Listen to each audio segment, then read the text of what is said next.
Here at House and Home, we love playing around with color, but I know it can be a bit of a challenge sometimes, especially if you're wanting to try something new.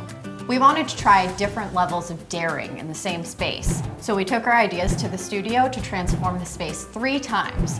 But first, we started with blank slate.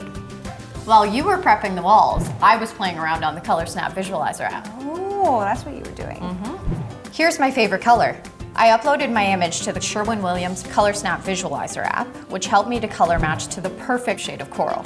I was so excited to see it on the piece of furniture we picked. We prepped it by lightly sanding out any imperfections and applying 1 coat of primer to seal the wood. And then we were ready for the coral. 2 coats later, we had a knockout statement piece that was ready to be mounted to the wall. Now that we had our small hit of color, it was time to set up the rest of the room.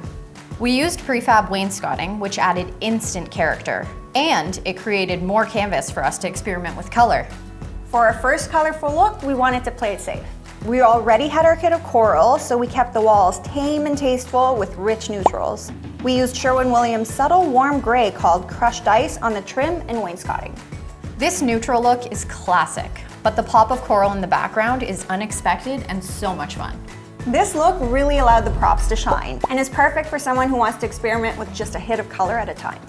For our second look, we went one step bolder with a complementary color.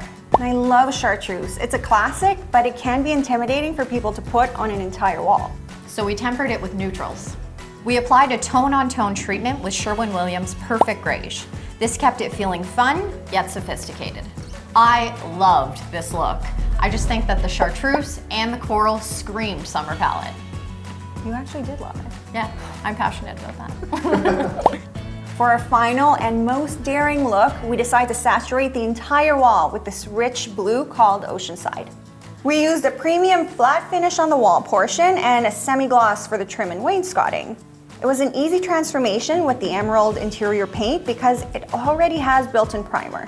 You can paint right over light walls easily with fewer coats. This look is super bold, but I definitely think it's a winner, especially with the pop of coral in the background.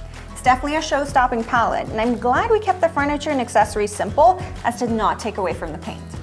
I think all 3 of our looks, mild, medium, and bold, turned out great. So which one was your favorite? Definitely the second one. Yeah? I love chartreuse. I like the blue.